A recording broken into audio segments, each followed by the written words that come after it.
Des millions de vies sauvées chaque année grâce à une barrière invisible mais redoutable contre les maladies infectieuses. C'est carrément fascinant quand on y pense.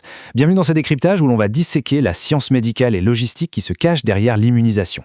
De la toute petite goutte dans le flacon jusqu'aux protocoles mondiaux de sécurité, on va tout passer en revue pour vraiment comprendre la mécanique de ce bouclier sanitaire. Alors, voici notre plan de route pour cette exploration. On va commencer par la composition même du vaccin, puis on s'attaquera au vaccin combiné, ensuite un coup d'œil sur le fameux calendrier vaccinal, suivi des protocoles de sécurité, et on terminera sur le plan de la dernière chance, la sérothérapie d'urgence. Allez, c'est parti. Première étape, la composition. Qu'est-ce qu'on trouve exactement quand on décortique cette seringue ? Et il faut bien le préciser dès le départ, un vaccin, ce n'est pas juste de l'eau avec un principe actif. Pas du tout. C'est un mécanisme de délivrance ultra sophistiqué, presque de la haute horlogerie biologique. Chaque microgoutte est là pour une raison très précise. Garantir l'efficacité, garder le produit parfaitement stable pendant le transport et bien sûr assurer une sécurité totale pour l'organisme. Si on voit ça un peu comme une recette de cuisine ultra technique, on a 3 grands ingrédients. Le chef d'orchestre, c'est le principe actif, donc l'antigène. Ensuite, on a les substances résiduelles. Bon, ce sont juste d'infimes traces laissées par le processus de fabrication. Et enfin, les excipients. Eux, ils sont vitaux. Sans eux, impossible pour le produit de survivre au trajet, parfois très long, de l'usine jusqu'au bras du patient. D'ailleurs, le rôle de ces excipients est d'une précision diabolique. Prenez les adjuvants, comme les sels d'aluminium. Leur job, c'est vraiment de réveiller le système immunitaire pour qu'il réponde bien au vaccin. À côté de ça, on a les émulsifiants qui vont empêcher la dégradation des antigènes les plus fragiles. Et puis, il y a les conservateurs. Ils sont présents en quantité littéralement microscopique, juste pour être sûr à 100% que des bactéries ne viennent pas contaminer le flacon. Ce qui nous amène à la deuxième partie, les vaccins combinés, ou comment la médecine maximise son efficacité. C'est là que la science devient vraiment ingénieuse. On a réussi à regrouper plusieurs antigènes, ce qu'on appelle des valences, dans une seule et même injection. Pensez au fameux ROR, rougeole, oreillon, rubéole, ou au DTC pour diphtérie, tétanos et coqueluche. C'est brillant honnêtement. Ça fait gagner un temps fou, ça réduit énormément les coûts logistiques mondiaux, et bien sûr ça évite de multiplier les piqûres.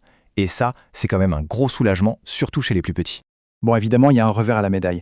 C'est d'une efficacité redoutable sur le terrain, oui, mais fabriquer ces multivaccins, c'est un véritable défi industriel et ça coûte une fortune. Et d'un point de vue purement médical, si jamais il y a une petite réaction indésirable après une piqûre qui contient 6 antigènes différents, eh bien c'est un vrai casse-tête pour deviner avec certitude lequel de ces composants a déclenché l'alerte. Et au niveau de la technologie même, la différence entre vaccin non conjugué et conjugué est un saut de géant. Pour faire simple, un vaccin non conjugué, c'est comme montrer une photo un peu floue au système immunitaire. L'immunité est modeste, de courte durée, et surtout ça ne marche pas chez les moins de 2 ans. En revanche, les vaccins conjugués, là, on attache l'antigène à une puissante protéine porteuse, une sorte de cheval de Troie positif. Ça crée une mémoire immunitaire super intense et très durable, une vraie révolution pour protéger les nourrissons dès leurs premiers mois. Allez, troisième point, le calendrier vaccinal. Le grand plan d'action de la santé publique. Quand on regarde comment ça a évolué depuis la fin des années 60, c'est une histoire d'adaptation constante. Les calendriers ne sont absolument jamais figés. On ajoute le vaccin contre la rougeole en 85, on lance l'éradication de la polio en 93. Bref, à chaque décennie, on intègre de nouveaux antigènes pour s'adapter très concrètement aux réalités du terrain et aux urgences de la santé mondiale. Et tout ce travail de fond, ça donne ce genre de planification temporelle ultra minutieuse. L'âge exact de chaque injection n'est absolument pas choisi au hasard. 2 mois, 4 mois, 11 mois, ce sont des fenêtres d'opportunité calculées au millimètre pour que le système immunitaire soit au top de sa réceptivité. Le but, qu'il construise ses propres anticorps juste au moment où l'immunité naturelle, celle transmise par la mère, commence à disparaître. Mais attention, il n'y a pas que le calendrier standard de la population générale. Il y a aussi toute une couche de médecine préventive, beaucoup plus ciblée. On parle d'immunisation sur mesure pour des personnes ou des contextes spécifiques. Le vaccin antigrippal pour les personnes souffrant de maladies chroniques par exemple, ou encore le vaccin anti-méningocoquique pour ceux qui voyagent dans des zones à risque. C'est vraiment du sur-mesure pour bloquer des menaces ultra précises. Quatrième étape, et c'est absolument crucial, garantir la sécurité, le fameux filet de protection.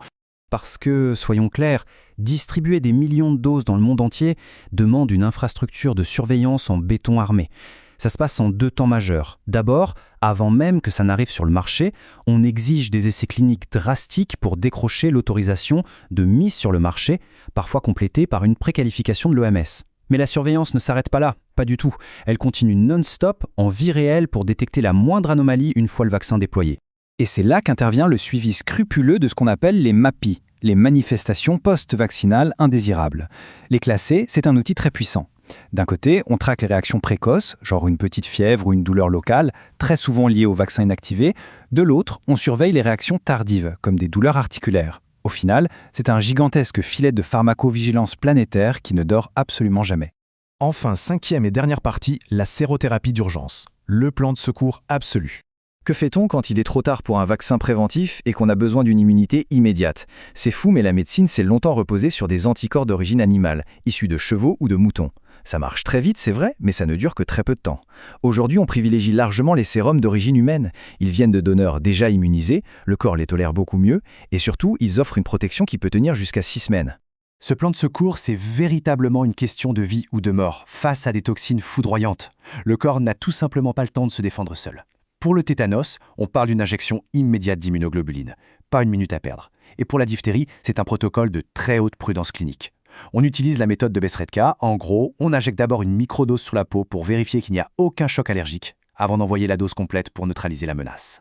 Bref, quand on met bout à bout toute cette mécanique, de la stabilisation de ces minuscules excipients jusqu'au suivi planétaire des données de sécurité, on prend vraiment conscience de la puissance et de la complexité de ce bouclier médical.